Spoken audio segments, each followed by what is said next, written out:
Hello, Lynn Michelle, Resistance Chicks coming back at you February 13th, 2017.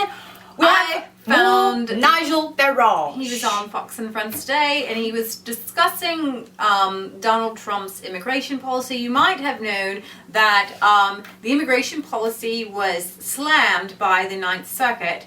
Well, it turns out because the Ninth Circuit had no founding whatsoever, that they have reversed their decision a little bit, backtracked, done an internal audit, and said, well, maybe Trump, if your administration could rewrite why you think that we're wrong, we might take another look at it. Maybe they might take a look at the statute that actually gives President Trump the legal power to do what he did, which they didn't list it at all in a 29-page synopsis of why they made the decision. Well, let's hear what Nigel Farage has to say, because it's always good, and he's always We always love to listen to Farage. And it's Nigel Farage, the former leader of the UKIP party and Brexit movement. Nigel, thanks for joining us this morning. First, Abby's been sick with the flu. Is there a British remedy for the flu that we're not aware of? Is there a British remedy for the flu? No, I'm not. And it does seem to me, actually, when it comes to flu, that men seem to suffer or complain more than women when they get it. I like that. That's very true. Yeah, I think you're right Let's about hope you two don't get it, because I'm never going to the end of it. Some tea and scones would help. All right, let's talk about the Trump administration this morning and a new immigration order. There have been rumblings over the past few days, Nigel, that we could see a second executive order from the Trump administration, one that would be a little tighter legally and would basically throw things right back into the courts again. Do you see that coming? Yes, I do, because I can't see the point of going on to the Supreme Court. It would just take too long. So I think there will be a redraft. I also think that what needs to be talked about is, the judges said nobody has been killed in America by anybody from those 7 countries. This is a really good point. There have been 72 people arrested in the USA since 9/11 from those countries on terrorism or extreme security issues. And I do think, I really do think that, draft the new order and shout from the rooftops that there are people from these countries who do pose a threat. He says something here that is really important for us to understand, is that there have been almost close to 100 terror plots, 72 different... That have been subverted. And so people are like, oh, people aren't dying right and left in America. No, because would you rather our fellow citizens or even ourselves be hurt? Before you realize that this is a threat. Exactly. Well, Nigel, since one of the criticisms of the original order was that it took effect immediately, and President Trump said that it had to because people would try to rush in potentially before it if they knew what countries we were temporarily putting a moratorium on. Well, news has come out, information has come out about where the refugees are coming from since the order came out. So from February 3rd to February 11th, we've got a list of countries where refugees have come from. And it's staggering. Syria, 402, Iraq, 340, Somalia, 155, Iran, 115, Sudan, 37. So is this not vindication for Mr. Trump that if you give forewarning of what you're going to do, people will attempt to take advantage of it until they can't? Well, of course that's right. But can I just advise you, be careful about using the word refugees. Refugee is somebody in fear of their life because of their race or their religion. Actually, most people that are coming from those countries, whether it's coming into Europe or coming to America, are basically economic migrants. And it's mixed in with some of those that you potentially get terrorists. So what's the difference, Nigel? I do think the word refugee gets misused. Well, what is the difference? Yeah, well, the difference is fundamental.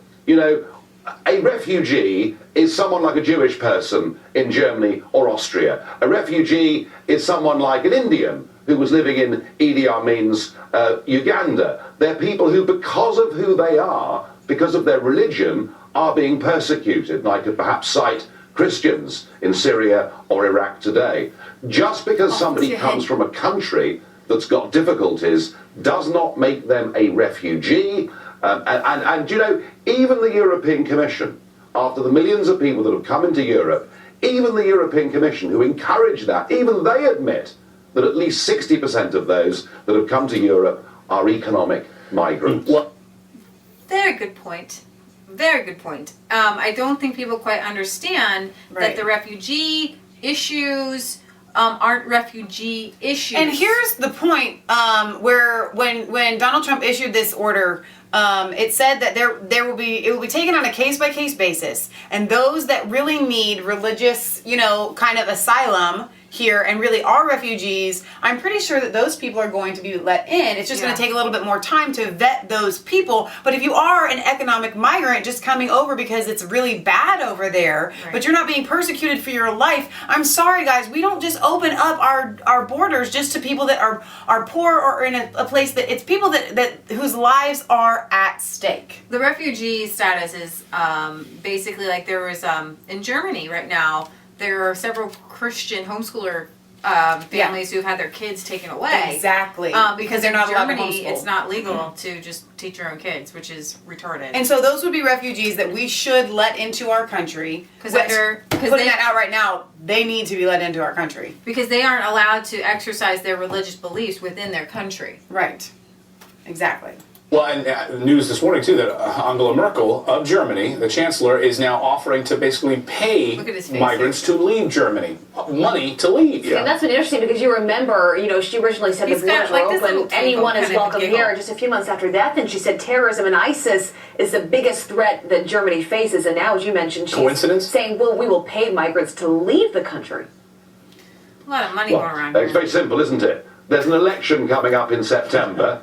The German public are furious at what was done in their name without them being asked. Last week, for the first time in many, many years, she fell behind in the opinion polls. Her Social Democrat rival is now in the lead, and she is desperate to try to undo some of the damage that she's done. But as she herself admits, ultimately, this is a voluntary scheme. She set aside £75 million to do it. Frankly, I don't think it's much more than posturing. And personally, I think what she did by unconditionally opening the doors is the worst foreign policy decision, the worst domestic decision combined of any Western leader since 1945. Well, President Trump is heading to the UK at some point this summer. We don't have an exact date on that, but he said instead of speaking to Parliament, he's actually going to hold a major rally at a UK stadium. Your thoughts on that? Well, I was asked about this earlier in the week, and someone said to me, did I think that Trump doing a big rally in Britain for military charities was a good idea? And you know what? I think it's a fantastic idea, because Westminster, the Houses of Parliament, most of the liberal media here are not prepared to give Trump a fair hearing. I think if he goes out into Middle England and does a big rally, I think people would be very keen to listen. So I think it's a very good idea. And so speak to the sort of the Brexit crowd, just like he spoke to the folks here who are frustrated what was happening in America. Very interesting. Absolutely. I mean, you've got your East Coasts and West Coasts who were very much for Hillary, and Middle America that was very much for Trump. Well, London was for us remaining in the European Union, but the rest of England was much for us leaving. And they're the people, countless millions of them, who will be interested in hearing from Donald Trump. Yeah. Nigel Farage, live. Well, I know many of you would be interested in a Donald Trump rally. Do you know how many of you have come out in support of the Resistance Chicks? Because we love your Nigel Farage, and we're hearing that many of you in Britain, in the UK, are very supportive of Donald Trump. Thank you for letting us know that Europe is different from Great Britain. Yes. There is so much that we here in America do not get from our media about you and your people. So we would like to thank you for opening up our minds, and we're going to try to relay that same stuff to our viewers. As I commented to one of our viewers, I said that when we were gals and lassies in school, we learned that England is England. There's England and Ireland and Scotland, and you are all very different. And we watched William Wallace, and we've heard about Robert the Bruce, and we heard that big bad England was trying to take over these. But now we have found that there is a new love that we have between the Brits and the United States of America. Those middle Britain people that, as Mr. Farage says, that there are in the millions and millions, and you have come out in support of us, supporting Trump, supporting America, supporting freedom, supporting the Muslim Donald Trump rally. I Just believe kidding. all of you will be there. I think it'd be so exciting. I would like to go myself if we could get away from the farm, which is probably not going to happen. Wouldn't that be something? The Resistance Chicks go to Trump rally in the UK. Oh, jolly ho. Oh, I would just love that. That would be fun. Okay, this is Leah and Michelle signing off for Resistance Chicks, where it's not a conspiracy theory if it's the truth. Don't forget to like, comment, and subscribe to Resistance Chicks and Mass Faith 3. And don't forget to ring the bell so you get notifications, and find us on Facebook. Even if you don't agree with Facebook, get on Facebook and find us on Facebook. You do know that here in America, they use your British accent to sell things because people trust it more. Yes, we actually have a poopery commercial. And this is exactly what it sounds like. It's for pooping. Poopery! Yes, it's terrible. And anybody that speaks in a British accent could sell you anything. Anything. Yes, so this is Leah Michelle selling you the Resistance.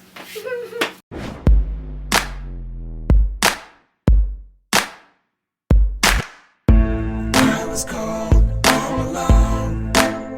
No place for home every day. So afraid, but you called my name.